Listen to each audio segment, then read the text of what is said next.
All right, well, welcome to session 1 of our floodplain informational sessions. My name is Allison Land, and I work with the city of Bastrop. And this is Abram Barker. He works with Bastrop County. Howdy, I'm Abram Barker. I'm the floodplain administrator for Bastrop County. I've been in this position about 9 months. I'm actually about to step down. I have some medical issues I got to take care of. But after that point, the county judge will be able to answer a lot of questions. Our county engineer will be able to answer lots of questions. And we look forward to chatting with y'all a little more. Just a little more about me. I have a background as a geologist. I have a bachelor's from A&M, a master's from University of Arkansas. And so when A&M and Arkansas play, I can't lose. So with that, we'll turn it back over to Allison. Thank you, Abram. All right, so we have 3 sessions. Most of these are going to be the same information. We just wanted to give people different opportunities to show up and hear what they need to hear. We are going to cover some basic floodplain administration information, some basics about floodplains, the changes and impacts around the county. We'll just give a real high-level overview. If you have questions about specific properties, we're more than happy to sit down with you later or one-on-one, or if we have time after the meeting. We'll talk about some resources where you can get more information, and we will talk about impacts to various groups of people. We had split this up into we know engineers and surveyors are going to have different questions, and some real estate professionals who may have different questions than the general public. So we have some different impacts geared towards those 3 audiences. All right, so what is floodplain administration and what are the goals of floodplain administration? We want to ensure the health, safety, and economy of our communities. We want to make sure that safety of people and animals is accounted for and taken care of. We want our communities to be healthy and happy. Animals includes livestock that you may need for income and that contribute to the economy, or it could be your pets who may be members of your family. We'd like to lower the amount of damaged property and reduce economic losses accrued as a result of damaged property. The city and county have similar roles in administering the floodplain. We are looking to, we already have ordinances adopted that meet or exceed the National Flood Insurance Program, and I'll go into a little bit more about why that's important in a moment. We review all development in flood-prone areas and issue permits accordingly. Sometimes that means you may need to make modifications to your structures, you may need to put them in a different place on your property, or it may mean that you can't put it there. And so we review and make sure that all of that is accounted for. We coordinate with local, state, and federal officials. Floodplain management is regulated at every level of government, and so we make sure that we are all coordinated together and working together as a team to help foster the safety of our community. We balance the economic gain of floodplain development against the resulting increase in flood hazards. All right. We also want to make sure that we communicate risk to our public, right? So we see this information day in and day out, but maybe you as property owners, maybe you just bought the property, maybe you've had it in the family for years and now you're just now looking at doing something with it. We want to make sure that you understand your risks, if there are risks present. We regulate and guide development to minimize risk. All right, we adopt standards, we issue permits to help you mitigate that risk. We plan for evacuation and public service impacts. We put together hazard mitigation plans, flood readiness stages, all things so that when an event happens, we are prepared and ready to help you. We identify mitigation opportunities. These usually come in the form of studies. These maps that are new for our area are based on information from some studies that the city and county have done. We've studied some of the local creeks, so we have better information, and done some new mapping and looked at new information and put those into something that is usable and better information for everyone to use. Why do we do this? Texas is in the top 3 for flood damage in the US.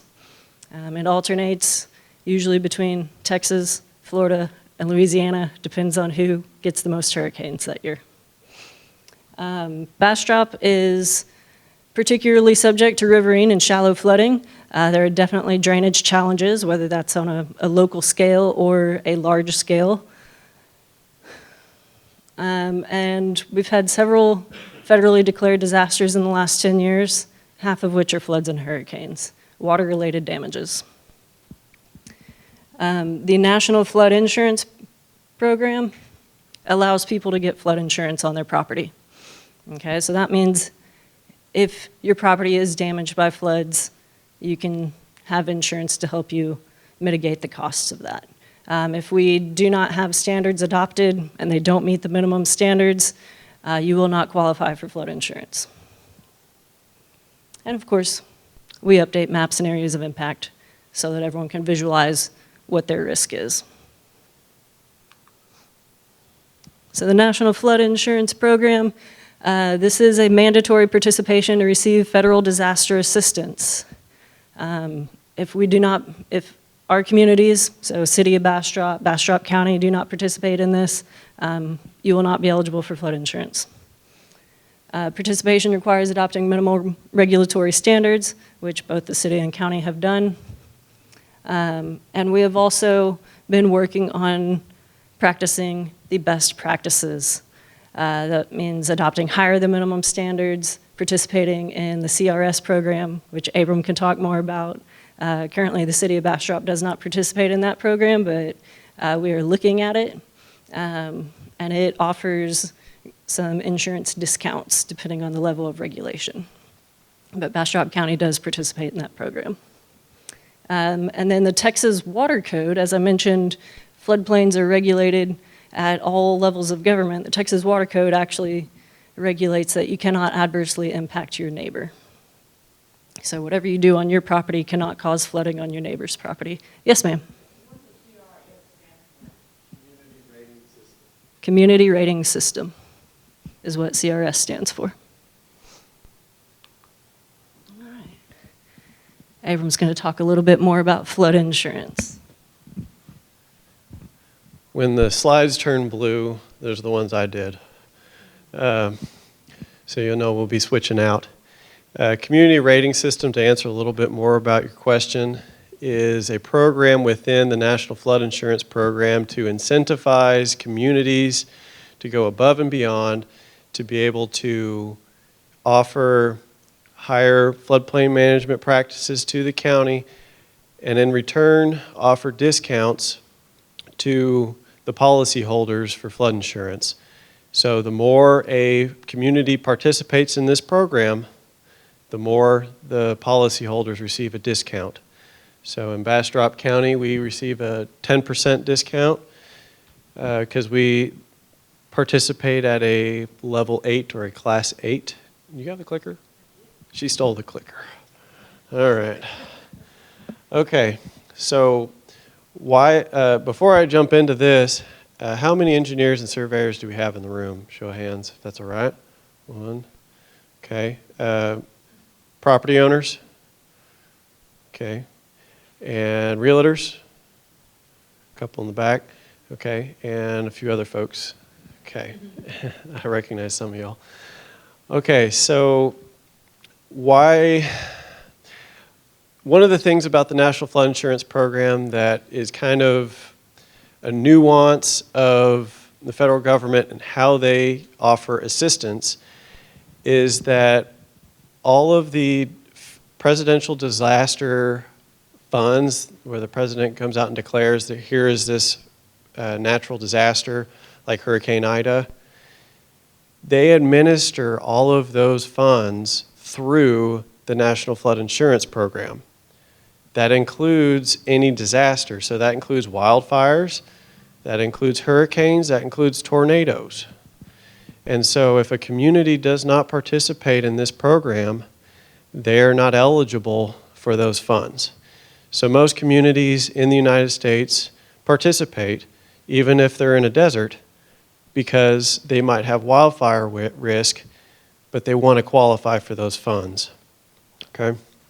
So, as she mentioned, participating in the program opens the door for us to, as a community, become eligible to participate in flood insurance policy offerings through FEMA or through agencies that administer flood insurance on behalf of FEMA.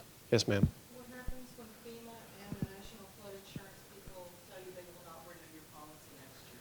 There's a number of reasons for that, and we can chat about that at the end in the Q&A, if that's all right. She asked, what if your policy is not allowed to renew? What if it's denied? Okay, why is that happening? And there's a number of factors that go into that, and we'll answer that at the end. Okay, so here's a scary statistic. Only 6% of homes in the 100-year floodplain in Bastrop County have flood insurance. It's about 100 homes. We have about 1,800 homes that are in the floodplain. Those 100 homes, over the years, have accounted for $3.6 million in payouts. Okay, so that makes me ask, what does that mean for the other 1,700 homes that didn't have flood insurance, that didn't receive that claim money to rebuild? Okay? And your minds are probably starting to think they probably just left it, or they're living in a bad home, or they got lucky and they're in the floodplain, but because of the way the floodplain is mapped, it's not necessarily getting affected by floods. Okay, but we really, really, really encourage folks to get flood insurance because that is the mechanism to be able to rebuild in a timely manner, in a cost-effective manner that's not going to bankrupt you for years and years and years. Okay, and on a national average, we have over 60% of homes that flood are not actually in the floodplain that everybody thinks about. Okay, they're higher up in the smaller streams. They're in areas where there's been a bunch of dirt moving around and creeks have been changed. Okay, but they weren't mapped by FEMA, and so the FEMA has recognized this, and they're losing a bunch of money. Okay, they're $20 billion in the hole right now because of this. And so they're figuring out, okay, how can we save the program so we can help people rebuild? Okay, so the insurance covers contents and the structure. Most people don't realize it covers the contents.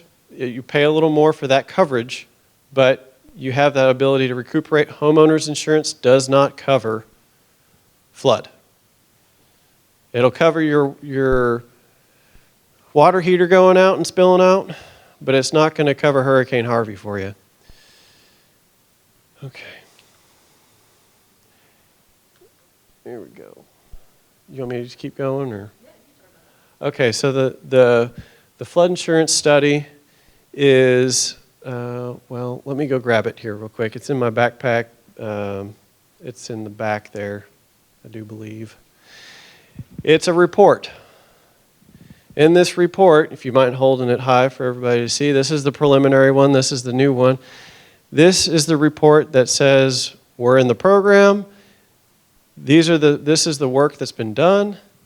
These are the base flood elevations that FEMA has determined will be regulated to, okay? And that is the bread and butter of floodplain management right there, okay, that report. And it's thick, it's got a bunch of info in it. Not all of it's for the homeowner. A lot of it's for us to be able to help you guys. But it is important information. Yes, sir? Is that report available to us? Yes, so The flood insurance study, the flood insurance rate maps are all publicly available through FEMA, through what's called the MAP Service Center. Okay? And it's on the FEMA website. Yes, ma'am. So is that new? Did y'all redo the DFA, has there been a new study, or is that, what year is that? So this is the new report. The last report that was done, she's asking, are these reports new? Does it, is it brand new to the community? The answer is these are the new ones that are part of the new preliminary maps. So they come in tandem. You get maps and you get a report. Okay. So there was a new study done in Bastrop. Yes, so there was a new study done in Bastrop County. That's what we're here for today. How often are flood insurance studies and map revisions done? That's a great question, okay? It depends. There's a whole ranking system that FEMA uses. Part of it is as a community develops new information through studies, through whether it's new topographical data, terrain data, then FEMA and the state, with recommendation of the state, will investigate to see, okay, do they have enough information to warrant a new map, a new report? Are we going to spend the time and effort to do that? It used to be about every 10 years, okay, was kind of the national average. Now it's more dependent on, okay, who's flooding the most? Are they putting in new studies and information? And how does that all fit into our magic formula? And so then FEMA makes the determination from that. So the last time we updated in Bastrop County was 2016. So that was about 5 years. And not 10 years. And we're going to continue to be updating over the next 10, 15 years or so. And I'm going to explain why in a minute. Okay. Yes, sir. Is there a date on that report? Yes, there is a date on that report. If I'm not mistaken, it's February 11th, 2021. And this is the preliminary. And we're going to talk about the acceptance process of that. It will be finalized at a later date. Okay? Okay, so we're just going to jump into, that was a good segue, by the way. Thank you. So what the county has been doing over the past about 13 years is partnering with the Texas Water Development Board. Okay? The cities and the state and the county have been partnered as part of a flood planning protection grant. And that grant has allowed us to be able to go out and do to do more detailed work and detailed studies to update our floodplain maps to identify high-risk properties, high-risk structures, high-risk roads that are going to flood. And as we've done those studies, that new information has allowed FEMA to come back and say, okay, they've got enough here. This is actually good data. Let's take it, remap it, print out a new report, update the floodplain map, give everybody something a little more accurate to work with. Okay, so we're in the middle of that right now. We have done Cedar Creek, Walnut Creek, Piney Creek, Gaisley Creek, Gills Branch. Okay, and all of those have been integrated into this new study already. We just finished Alum Creek, Wilbarger Creek, and we're about to start Pin Oak Creek. Okay, and we're going to do other minor creeks along the way.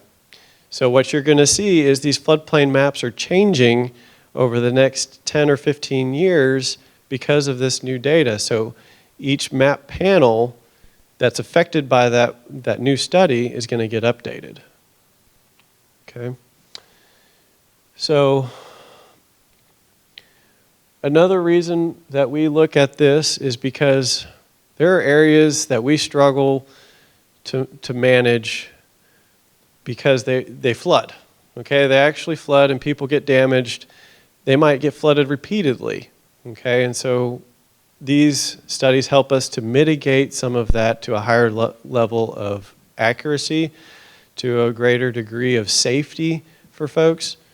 And I'm not going to say it's 100%, because it's not. No map is perfect, but it's better than what was before. So prior to 1991, we had nothing.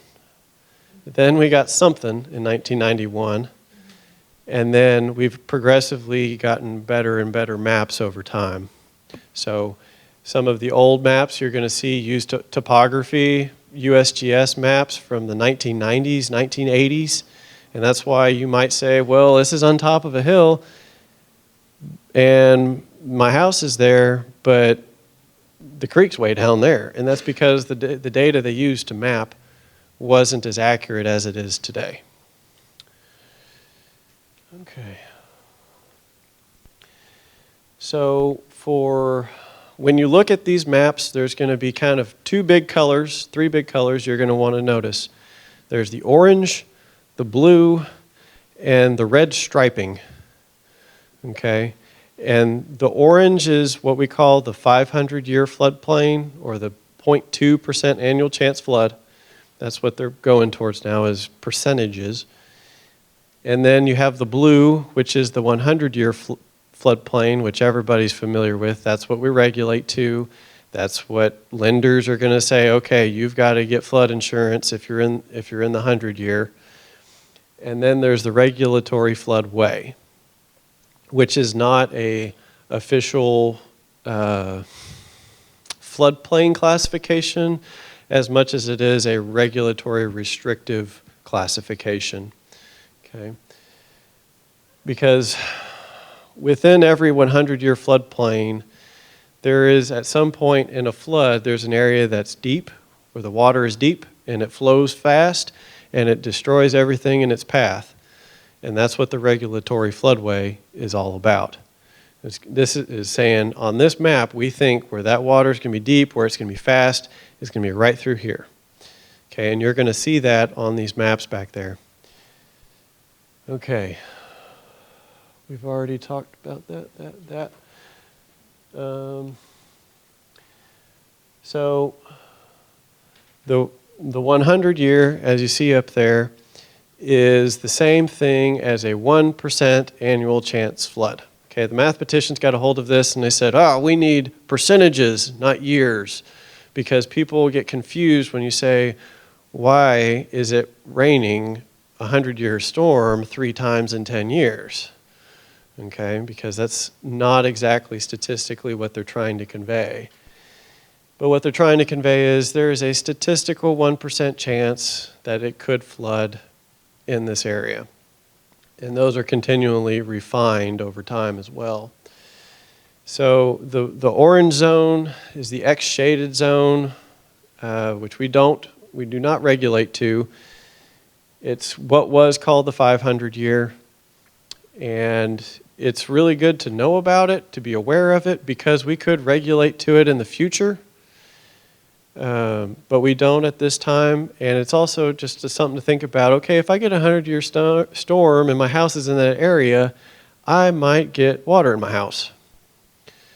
So when you think about flood insurance and rebuilding and fixing that house back up, should I get flood insurance? Is it worth the payout versus this risk? And that's where you have to make your decisions.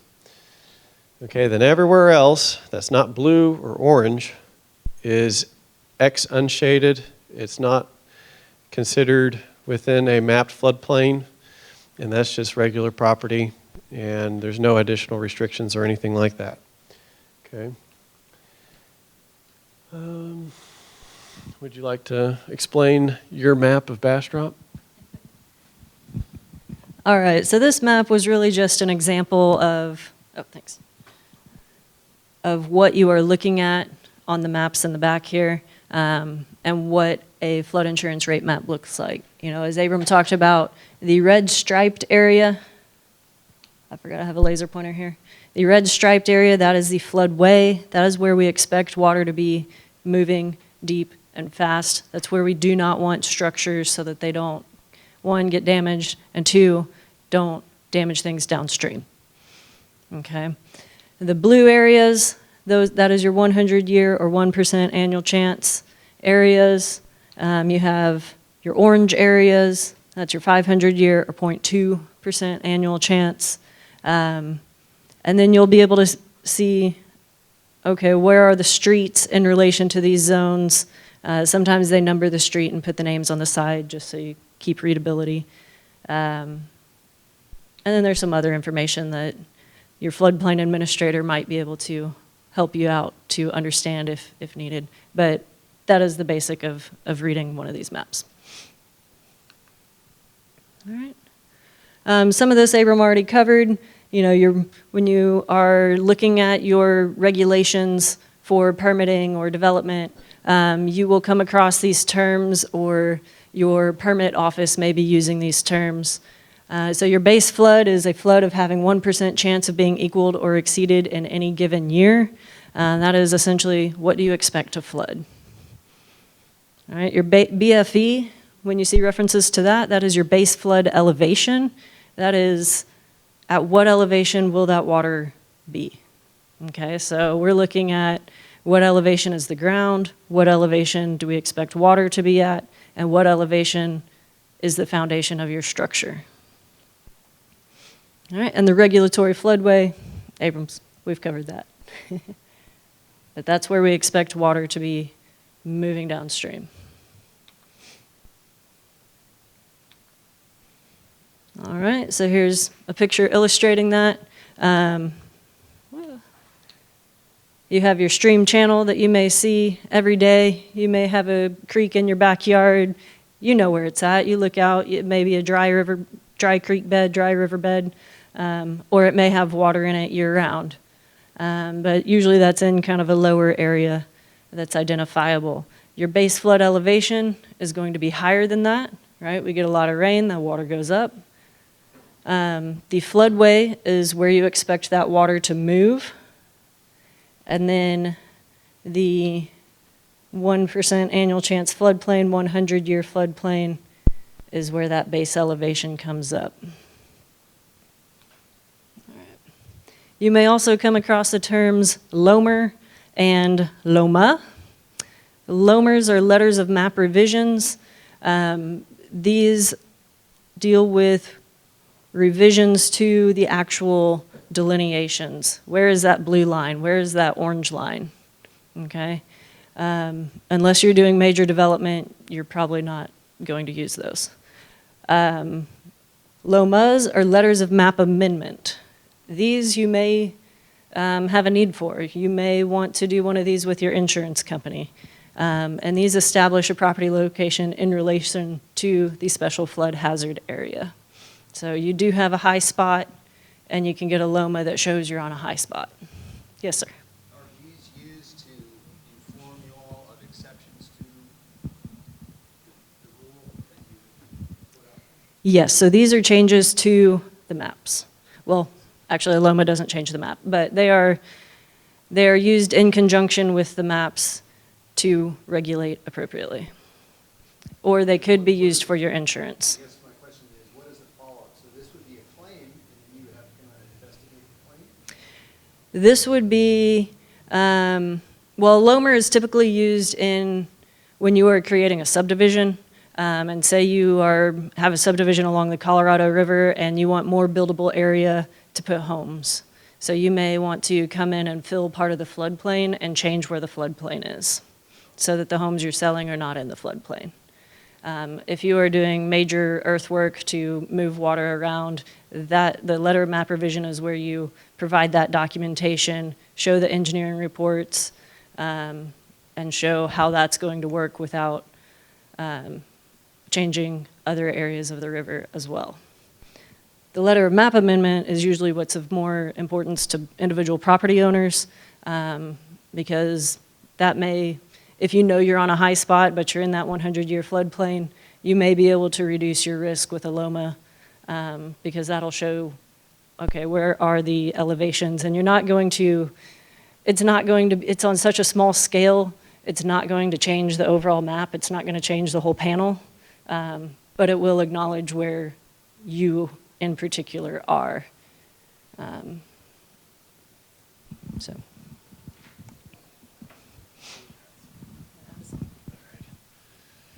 Okay, when it comes to LOMAs, the biggest thing is you need to get a surveyor out there to show that you are on a high spot, that you're above that base flood elevation.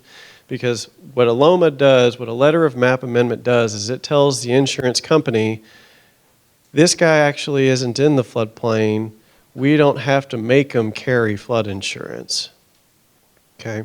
It also means that from a regulatory standpoint of what we do, we may not require you to go get an elevation certificate. It may mean you don't have to do flood venting or other things of that nature because you have shown that you are not at the base flood level. Okay? Yes, ma'am. How do you get an elevation certificate? That's a great question. Okay? That's what engineers and surveyors are for. Okay? That's part of what they do is they prepare an elevation certificate that tells us a whole bunch of different things about your house, your property, where it is relative to the floodplain, what floodplain it's in, and it helps insurance companies rate their premiums to understand, okay, is this home compliant with the National Flood Insurance Program, and what kind of premium should we give it? Okay, so an elevation certificate, you're going to want to talk with a licensed surveyor in the state of Texas or a professional engineer. And if it's for insurance purposes only, this is as of, let's see, what's today? The 2nd? The 4th. Okay, as of the 1st of October, FEMA has come out with a major change, and they have said, if you are going to get if you are going to get flood insurance on an existing home, it's not a new build, then, because if it's a new build, we have to get an elevation certificate for regulatory standpoint. But if it's something that's there, you can get an elevation certificate and you can fill it out yourself. FEMA has told me that they're canceling my insurance next year without an elevation certificate. I'm paying $5,000 a year in insurance to FEMA. How do I get an elevation certificate if they're saying I need to get one? So to get she has expressed how she's going to have her coverage dropped. She's paying X amount per year for her insurance through FEMA, and they're saying, we're going to drop you. You need to get an elevation certificate. You need to talk with the land surveyor. You need to work with the land surveyor to get that elevation certificate. Is that a city person? Is that No, so any private company that has a registered licensed professional surveyor with the state of Texas or a professional engineer licensed with the state of Texas is who you need to be talking with. Yes, ma'am. the Texas Floodplain Managers Association also has a lot of information on their website. Okay, so she's just mentioned the Texas Floodplain Managers Association as a great resource for the elevation certificates, floodplain management in Texas, and other things. They're a great resource. They are a private organization, Texas Floodplain Managers Association. Okay. And you can also go to the Texas Board of Professional Engineers and Land Surveyors website and search for land surveyors and professional engineers there. Okay. Yes, sir. The elevation certificate is only necessary if you have a structure in the floodplain?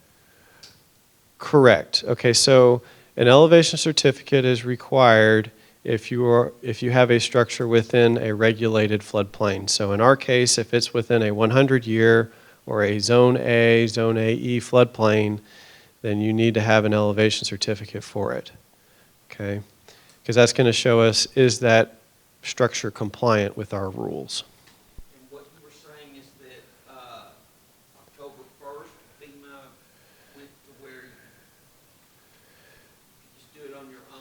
For insurance purposes only, FEMA on October 1st said you no longer have to go to a surveyor to complete an elevation certificate because of a new program called Risk Rating 2.0 Equity in Action. Okay? And we're going to talk about that in a minute. Okay? Where's that clicker? You got that clicker? Okay. Okay, here we go. Elevation certificates. This is what they look like. Okay? They're going to have a title block. They're going to have what kind of a structure it is. Is it a home? Is it what they would consider an accessory building, like a storage shed, a garage, a barn? Okay. Then it has its location. Then there's more information about that base flood elevation. Does it have flood vents? What kind of foundation does it have? A whole bunch of that sort of information. Okay. So all you have to do is go on the internet, search for elevation certificate, and you're going to find that form. You're going to see that example, and we can go from there. Okay. So I'm going to turn it back over to Allison because Gills Branch is her area of expertise. Thanks. All right, so we just wanted to show you what some of these areas of change with the new updated preliminary maps looks like. In the city limits, one of the big areas of change is along Gills Branch. The previous maps just used approximate information. Now we have some much more detailed information that allowed FEMA to map this much more accurately. All right, and so the purple areas are actually reduced flood hazard, okay? So there's a little bit here and along here. This is, for reference, is State Highway 71. This line is the railroad tracks. The railroad tracks act as a dam all the way through town. Okay, so Gills Branch comes through. We hit the railroad tracks. The railroad tracks has a minimal opening, and in heavy storm events, it actually backs up the water into the rest of this area. That's why you have such a solid line here. Then it gets through, under the tracks, and then it goes under the highway, and then joins the Colorado River. Okay, the yellow that you see, all of this extra yellow, that is area that is now in the 100-year floodplain. It previously was either not in a flood hazard area or it was in the 500-year. Okay, so in this area of town, if you're in this area of town, you definitely want to reconsider your flood insurance policies if you have one. If you don't have one, you may want to look into it. Yes, ma'am.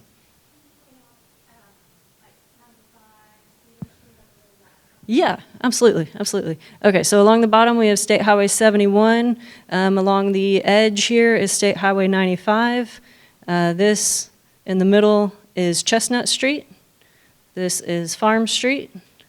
This is Cedar. Right here is the Performing Arts Center.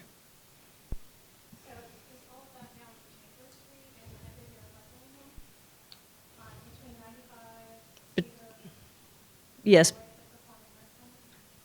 Yes, just about. The study ended just shy of Cedar Street, but essentially between Farm and Cedar to the railroad tracks to 95 is. No, that is not what that means. What that means is there will be restrictions and conditions on how you build. Okay, that's where our regulatory compliance comes in. Right? That's where you may need to elevate structures. That's where you need to seriously look at how the drainage across a property moves. How will you be detaining water on the site before it leaves the site? How much water is coming across that property, and how are you managing it as it goes? So the city is changing the thing, redefining the apartment complex right here. Is that a no-go or just big hurdles? So the zoning deals with what can be done on property, okay? The floodplain and the floodplain regulations deal with how do you develop whatever the zoning allows. So as somebody develops, say, they want to develop 15 acres here, they will have to look at all of this new data, which they have,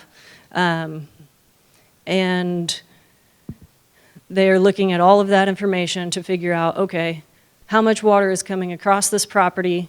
How do we detain it? How do we get it into Gills Branch without negatively affecting downstream? And to what elevation do we need to put the buildings? And so all of that is considered during the platting process, during the site development plan process, and during the building permitting process. So is there like a watershed with the FEMA maps, or is it just a matter of making canals large enough to, because this is what flooded us in like 2015, all through downtown. Sure. So, can you repeat that? So how do they handle big waterways that get occasional floods? Is that a watershed program where they disperse the water on raw land, or are they just trying to create canals big enough for the water to move without flooding all their homes? So the question is, how do you funnel this water, right? How do you handle all of this water? The gist of it? Okay. There are a million different ways that you can handle water, all right? And so the city, when they are looking at regulatory compliance, they look at what is the net increase or decrease, and you're looking for no increase of water leaving the property post-development. You're looking at the amount of impervious cover. You're looking at what are the low spots where you can detain water until the creek can handle it to flow downstream. You're looking at,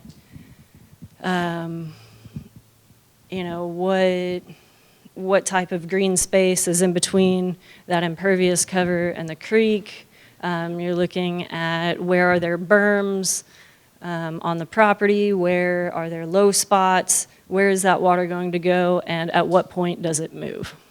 And so you have to handle that water. The city will not let you increase the amount of water leaving the site. So the floodway is along the creek, right? All of this is not floodway though, right? Just the striped part. The yellow is a change, so it was not previously floodplain, but now it will be once this map goes into effect.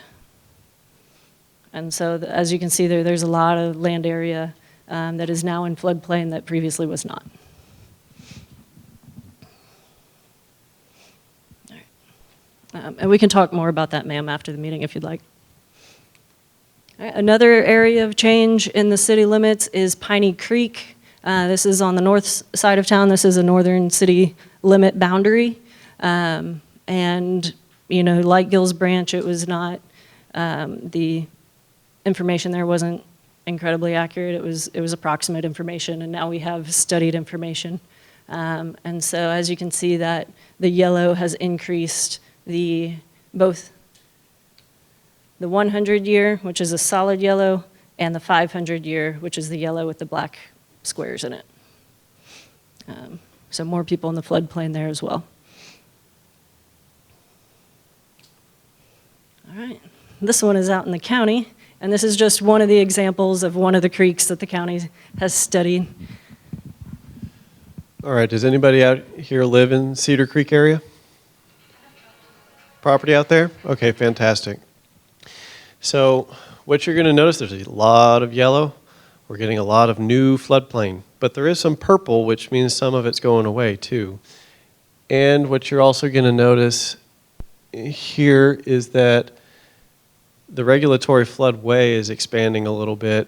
There's very few people that's actually going to affect because there's large tracts of land in that particular area. But it is something that's happening. The important thing to note here is this is a product of the work that we've been doing with the Water Development Board as part of our grant funding, okay? So areas that were more or less mapped approximately are getting a fine tuning, okay? And that's important because we want to be able to be as reasonable with folks as possible, okay? We are limited by the rules and the regs, but we try to be as reasonable as possible, okay? This is kind of one of the main corridors of Cedar Creek. This runs along, is this 21 right here? 21, 71 right up there, okay? And then we're headed back this to the west towards Cedar Creek and Dale County line, okay? There's a lot of development happening out this way, and I do express some concerns about people knowing about these changes. So if you have friends, if you have folks out that way, let them know. Hey, the floodplain's changing. You might have to do something you didn't have to do before. Or you might get off the hook on something, okay? Yes, sir. What might they have to do? So let's say you get mapped into the floodplain and you have a house there and you have a loan. The mortgage company's going to come back and they're going to say, you're in the floodplain now. You have to get flood insurance. Okay, that's part of what the big effects of these maps is that when you get mapped into a floodplain, a lender can come back and say, you now have to carry flood insurance or else we're not going to carry the note. So something to consider. You know, if you don't have a mortgage, And if you don't have a mortgage, then you're also going to be subject to any new improvements on the property are going to be subject to our regulatory standards in the county and in the city. So if you had a barn that you wanted to put down kind of close to a creek, but it wasn't in a floodplain, but now it is, you might have to do a few extra things to it to fit our standards. Okay? Let's go ahead. Okay, so this is kind of a general list of the general areas that are changing. So we've got Cedar Creek, most of Cedar Creek, except for the big tributary of Walnut Creek. That was not included in this map revision, but it is going to be coming in the next few years. Then we've got Dry Creek down at the Travis County line. There's, I think, 3 or 4 dry creeks in the county. Okay, but this one just is the one over, the bigger one over by the Travis County line. Then we've got Gaisley Creek in Smithville. We've got Willow Creek in Smithville. We've got Gills Branch, which we've talked about in Bastrop. Piney Creek in Bastrop, which we've talked about. Okay. They focused first on the areas that are most highly populated, like City of Smithville, City of Bastrop, Cedar Creek. Okay. So the next revisions that are coming in the next few years are going to be in less populated areas. Okay, I think City of Elgin may get included in the next one. We'll see. Okay, so this is just a little map. This is my hand drawing that I use in the office, but it basically shows all the tributaries in the county, and it's kind of the shape of the county. Okay, so if you don't mind, let me use the laser pointer here. Okay, so we've got Cedar Creek here in the middle of the page where this first red star is. We've got Dry Creek up above it. We've got Piney Creek and Gills Branch. Only part of Piney Creek was done, not all of it. So folks up above the center there who are farther north, they might get mapped into the floodplain. It's probably likely in the future. Everybody up along 1704, 969, going up towards Weberville, that study was just finished, and so over the next few years, they should expect some floodplain map changes. Okay, we're about to do Big Sandy Creek, and so that one is going to be also included in the next map change, most likely. And then we've done Walnut Creek, that's going to be included. I think the big one that everybody's going to be talking about is Alum Creek. We just finished that one in the beginning of December. And so all of these areas, we're talking about probably over half the county is going to get floodplain map changes over the next probably 5 years. Okay? Yes, ma'am. You're not mentioning Tahitian, however, on the maps it changed also. Okay. So Tahitian Village is unique in many ways. Okay, and Coppers Creek has not been studied in Tahitian Village, and the down along the river, that has not been studied recently. You are going to notice a few changes in Tahitian Village. Okay, so the map did change your flood zone. Yes, ma'am. Kind of piggybacking on hers, about a year ago, the Bastrop CAD map had, what looked like newer information on there, and then it was removed. Yes. So you're, What happened? oh, okay. So we're going to talk about that here in a second, okay? And she's asking about, there were 2 maps on the Bastrop CAD website. One disappeared. What happened? Okay, we're going to get to that in a minute. And it was to reduce a lot of confusion and to help out a lot of people who didn't necessarily need the information, but it's still publicly available, okay?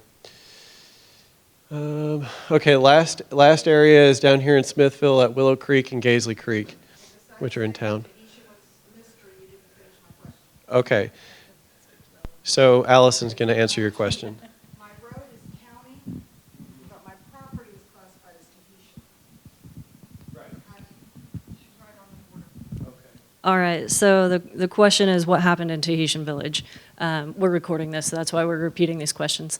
So part of the flood insurance study included LIDAR, which is very specific topography information. And so we have seen a lot of information change countywide, even if it's not on a specifically studied creek, just because of better topography data. So that could be what happened there. For just looking up general information in Tahitian Village is the name of your subdivision. You may have HOA or POA restrictions there. I know y'all do. But you also have part of the subdivision is inside the city limits. Part of it is in the city's extraterritorial jurisdiction where we regulate subdivision platting, and then part of it is not. So depending on what area you're in, you may have different regulatory compliance requirements based on whose jurisdiction you're in. Does that help?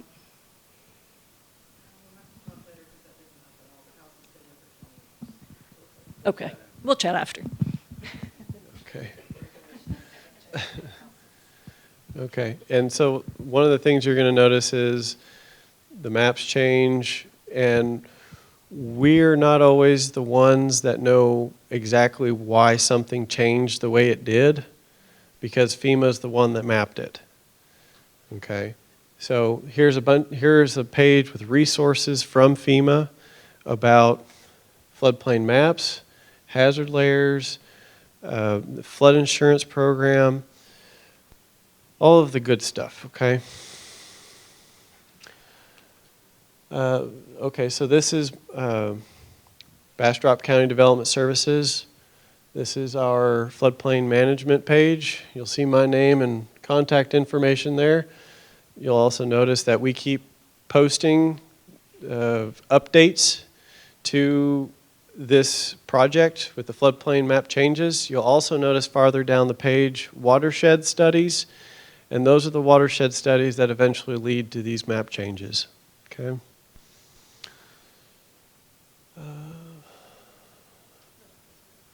Okay, so this is the FEMA website on floodplain management. It's a good reservoir of information. And some other good resources for information is we've worked with Bastrop Central Appraisal to who has a third-party contractor help them with their interactive map, and as part of that, they have the floodplain maps on there. So if you have your particular property, you can look at the Bastrop Central Appraisal map and see exactly where the floodplain is on your property. And you can plan, you can build accordingly, okay? Once again, the FEMA Map Service Center, great resource. That's where you're going to find the official maps. You can find these maps on that website. You can also go to this really long web page here and look at an interactive map that has all of the floodplain changes that are related to this project that we're talking about today. Okay. Would you like to handle appeals? Okay.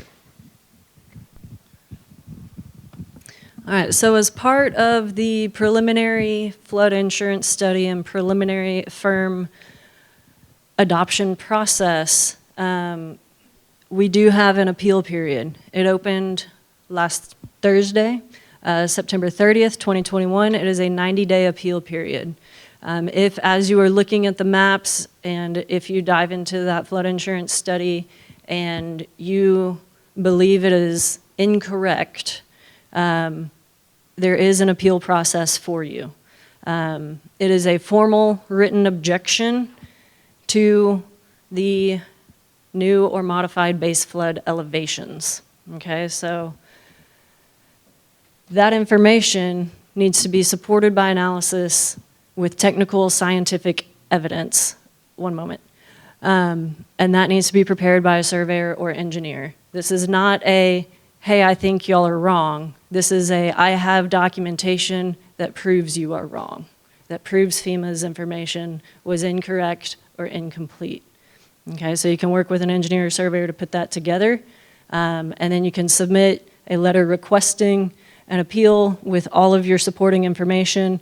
If you're inside the city limits, you'll submit that to the City of Bastrop Planning Department.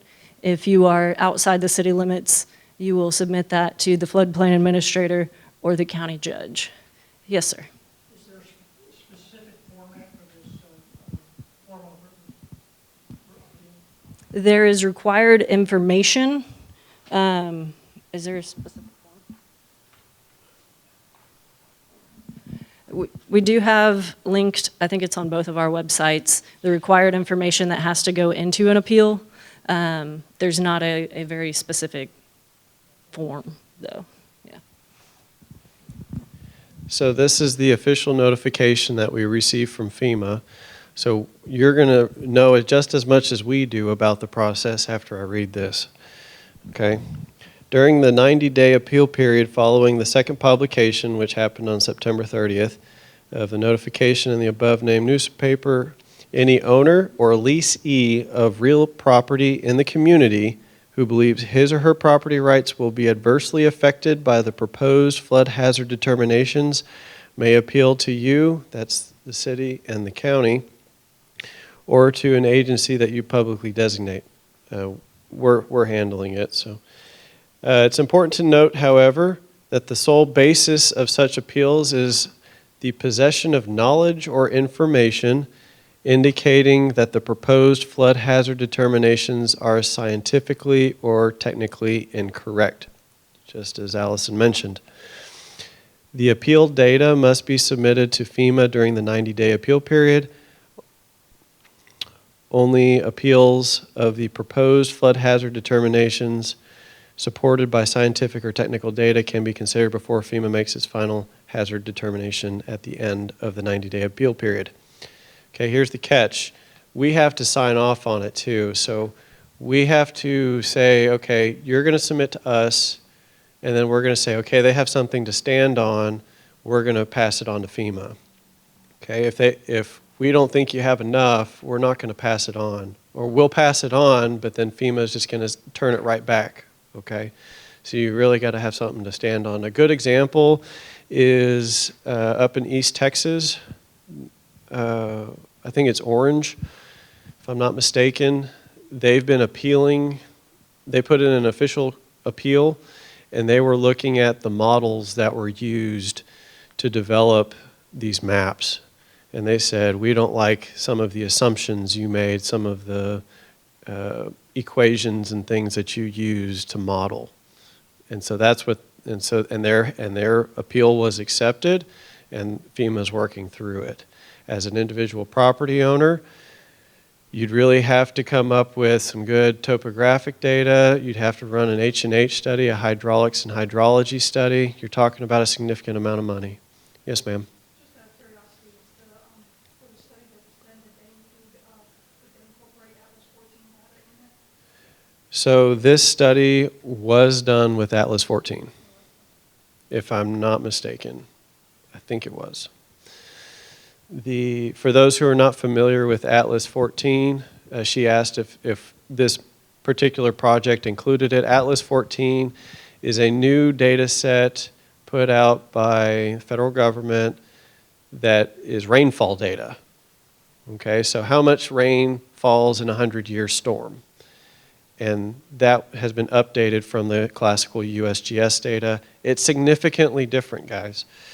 And so it can impact quite a bit. So if you say in an old flood, my elevation is only 5 feet down from my house, it might now be 3 foot or 2 foot.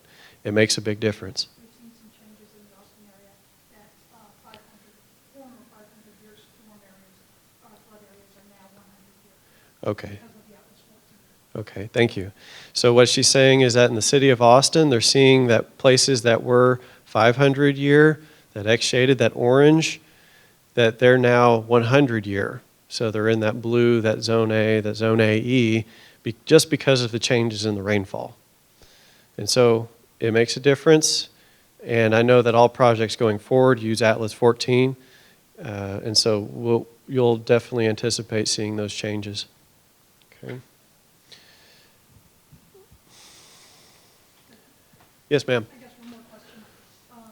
So the areas that have not been updated or have not been studied, like, Tahitian, we can anticipate at some point in time them being updated with Atlas 14 data, and thus we still sometime in the future will probably see a change in the boundaries in our area if we haven't been studied yet, if we're not included in these changes now.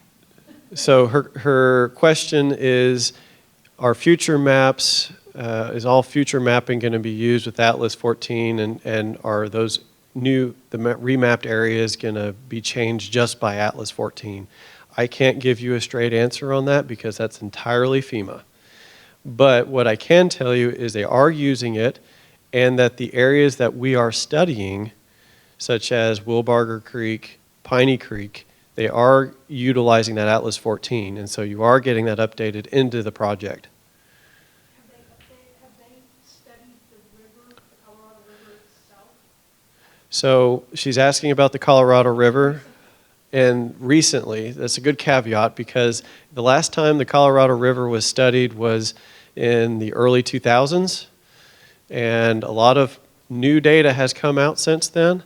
I know that the Corps of Engineers is working on a massive modeling study from San Angelo all the way down to the coast, looking at the Colorado.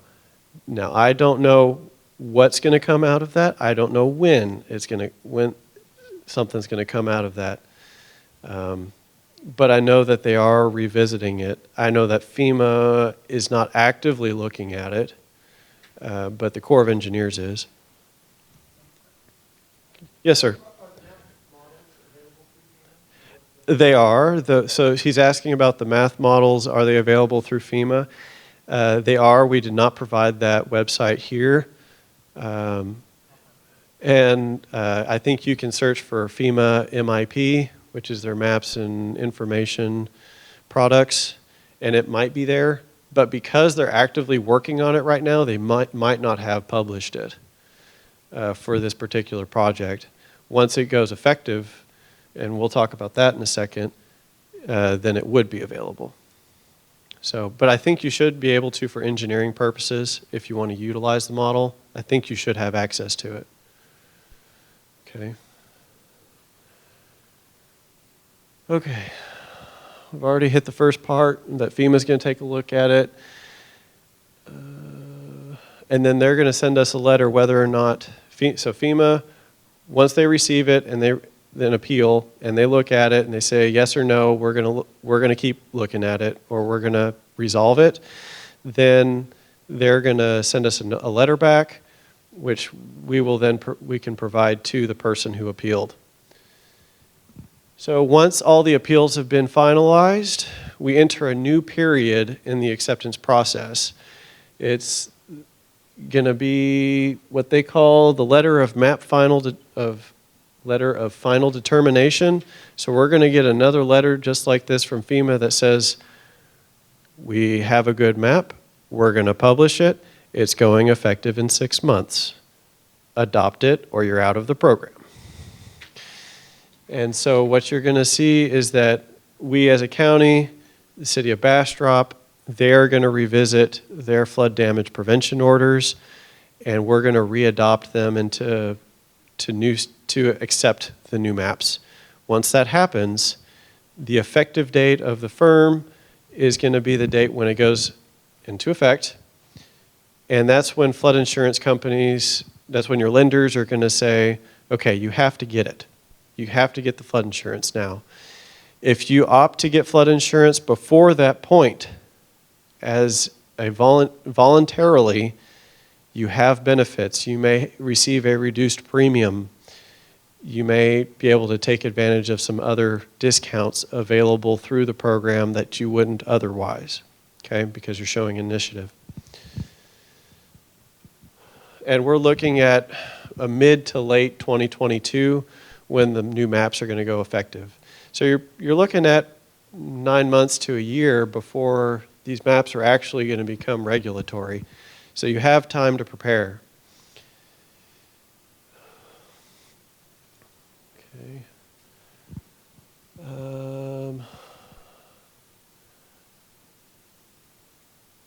Okay. So the next step is for engineers and surveyors, you may receive an increase in requests for elevation certificates because there's more area in the floodplain, but you're also probably going to see a reduction in elevation certificates requests because of risk rating 2.0. Okay.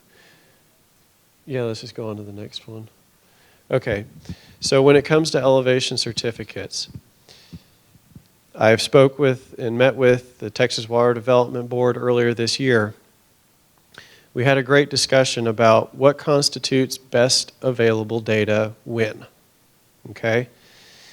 And I know for most of y'all in this room, this is not going to be very important, but for those who are using the elevation certificates for regulatory purposes, it does.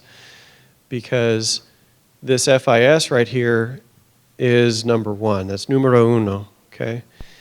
If you have a base flood elevation, that's what you should be regulating to, okay?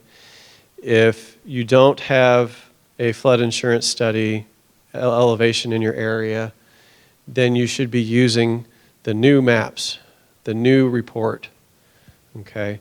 After that, if for some reason it's still a zone A, it's not been mapped in, or there's no BFE, there's no base flood elevation, you'll go to the studies that we've been doing. You'll look at those Water Development Board, those watershed studies, okay? And if there's still nothing after that, then you look at base level engineering. And that's when you use base level engineering. And if for some reason there isn't any base level engineering, then you go to the classical methods from the 1995 publication about cross sections, developing a base flood that everybody knows and loves. Okay. In Bastrop County, we have base level engineering across the entire county, so you should never have to use the approximate Zone A guide from 1995. Okay. Okay, so this is much of the same. On the elevation certificate, this is more about what's actually going to be put down as the data source. And I think it's pretty self-explanatory. Let's keep going. Okay, so you want to handle this part? Okay, back to Allison. All right, so this information, if you are ever working on buying or selling floodplain or property that's in the floodplain, you may want to be aware of.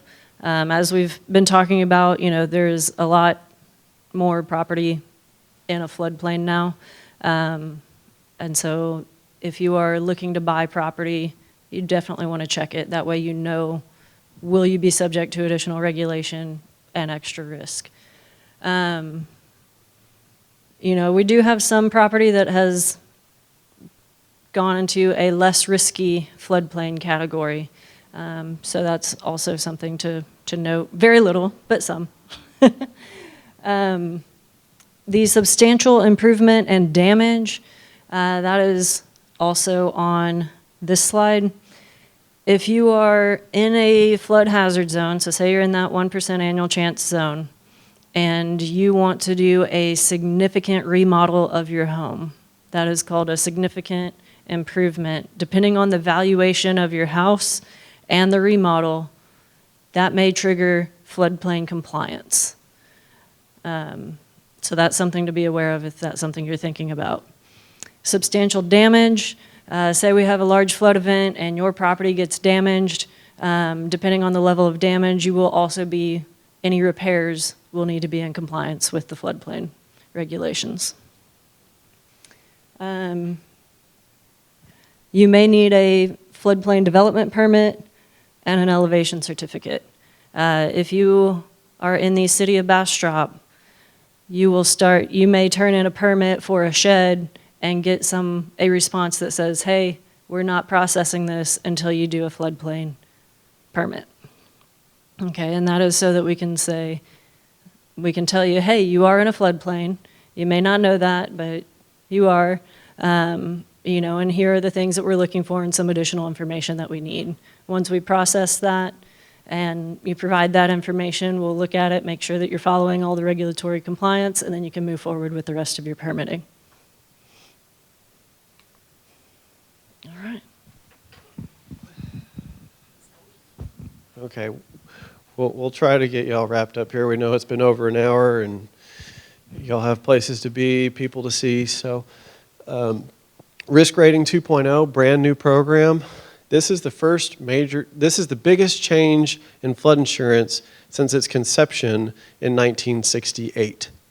Okay, this is a very big deal for property owners because this changes fundamentally how your premiums are determined.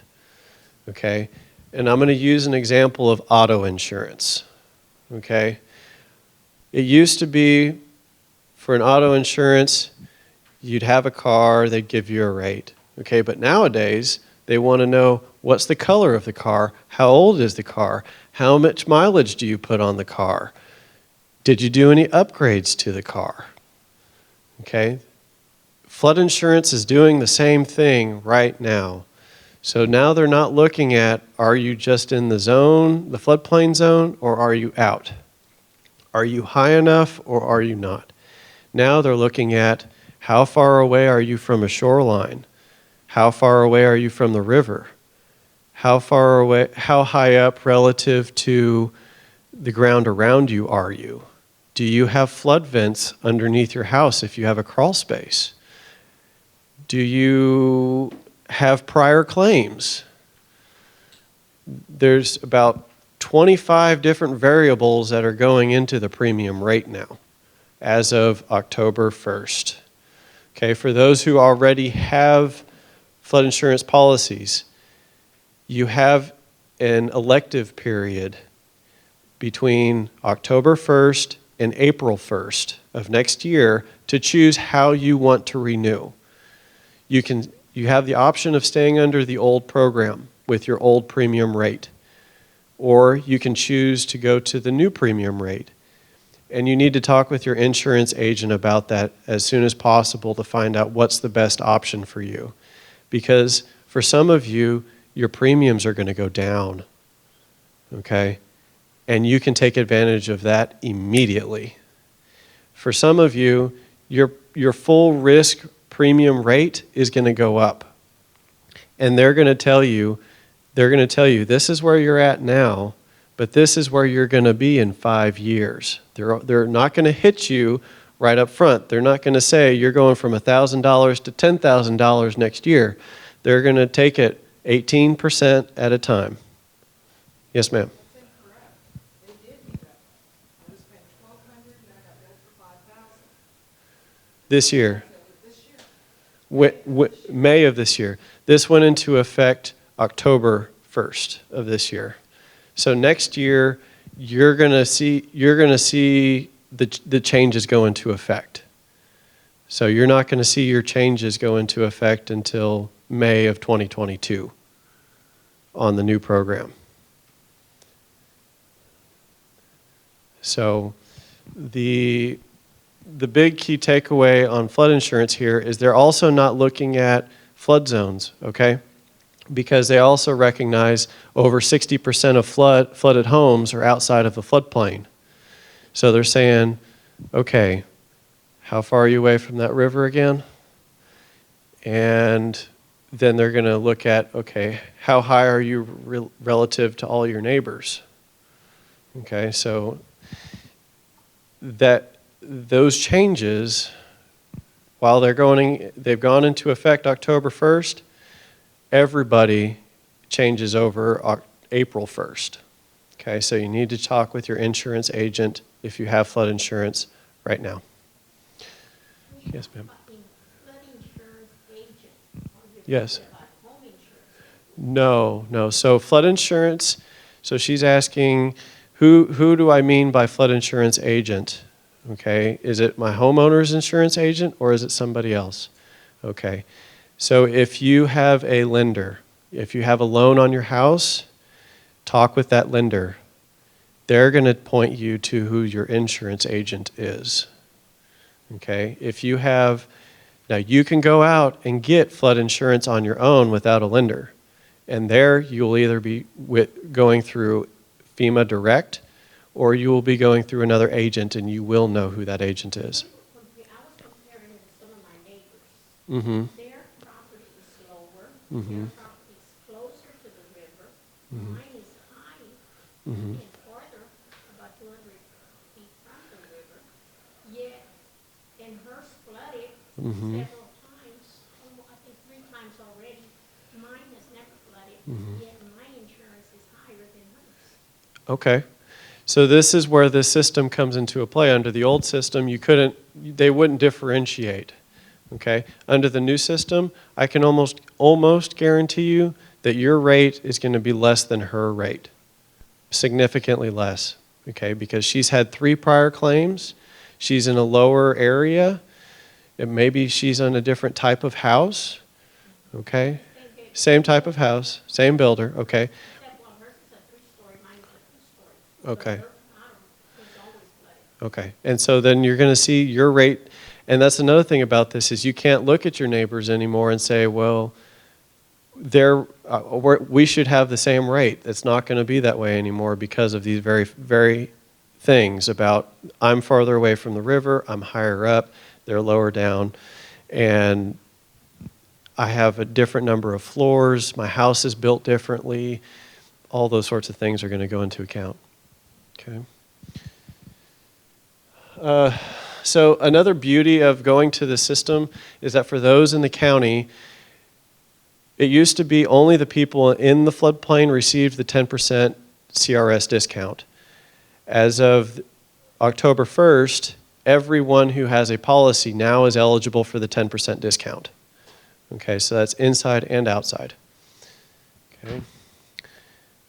Now, however, I want to make clear, just because of these changes doesn't mean that you still don't have to elevate your home. That doesn't mean you shouldn't get flood venting and all the requirements that we require as a county or as a city. That's all still required.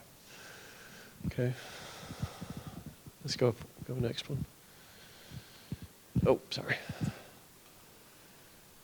Okay, so we're almost done. We're at the final stretch here, guys. Things to remember. I have a project in mind for my property. Think about permits. You probably need a development permit or a building permit for it. Get the permit before you start the project. Okay? It's going to save you a lot of pain. It might save you thousands of dollars in the future, especially if it's in the floodplain. Okay? Some other things to remember. Okay, we're in hurricane season. Turn around, don't drown. Okay? And then remember that statistic. $3.6 million have been paid out to policyholders in the county, and yet there's only 6%, that's to only 6% of homes in the floodplain. Okay? Think about flood insurance.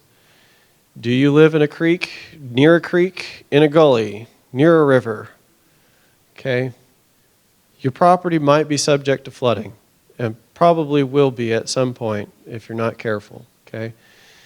A few others, don't be a hoot, don't pollute. Okay?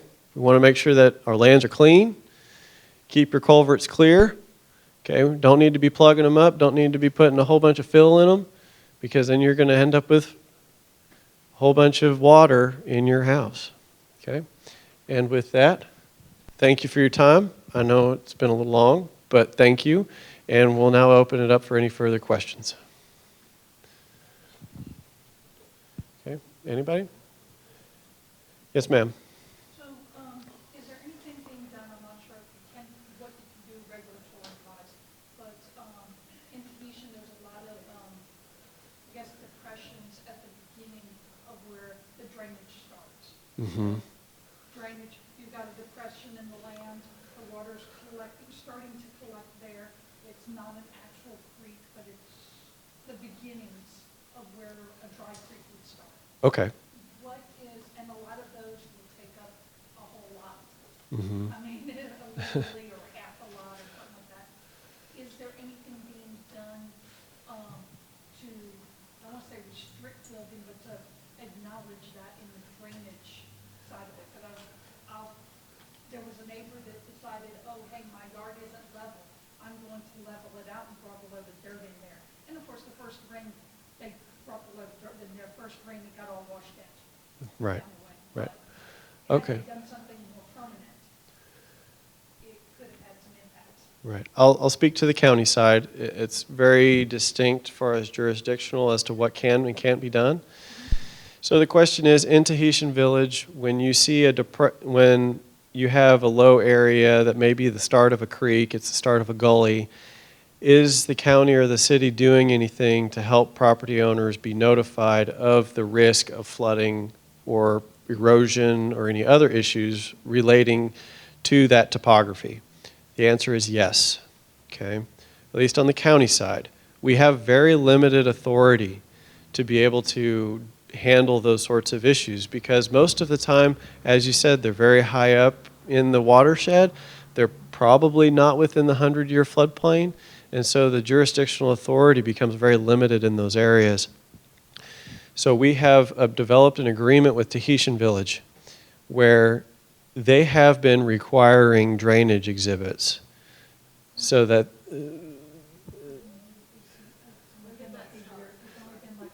yes, so about a year or two. I know my predecessor was working with them on it. And what that is for those who are not aware, drainage exhibits basically are a topographic map that shows where the water is going to run. And you're going to show, okay, before the construction and after the construction, and how is the construction going to affect that flow line, those flow paths. And what we have done is, since Tahitian Village is now requiring those exhibits as part of their application process, we have also started requiring those in our application process so that we can do a courtesy review. So when I receive a development permit application in Tahitian Village and it has those drainage exhibits, I'm looking at, is there a drainage issue? Or is the water from the road going to end up going into the garage and the rest of the house? Are they building on the side of a 40-foot hill and they haven't thought it through? Is their house is going to end up in the street? Okay, so we are looking at those issues. We can't, by regulatory stance, force them to do anything, but we can tell them, hey, we see these issues. We recommend that you seek out and consult a professional engineer. So, does that answer your question? Yes. Okay, fantastic. On the city side, is there anything in particular you would like to say? So on the city side, we don't do quite that same process. But when you do apply for a building permit, we do require what is called a plot plan, which is very similar in documentation.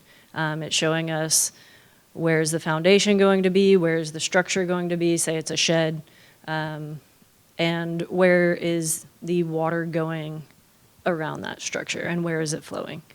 So usually when you actually start to put that information together and you start looking at the topography of the lot, you'll see, oh yeah, there's the low area and what are we going to do about it? So we look at that in a similar fashion, but different. Any other questions?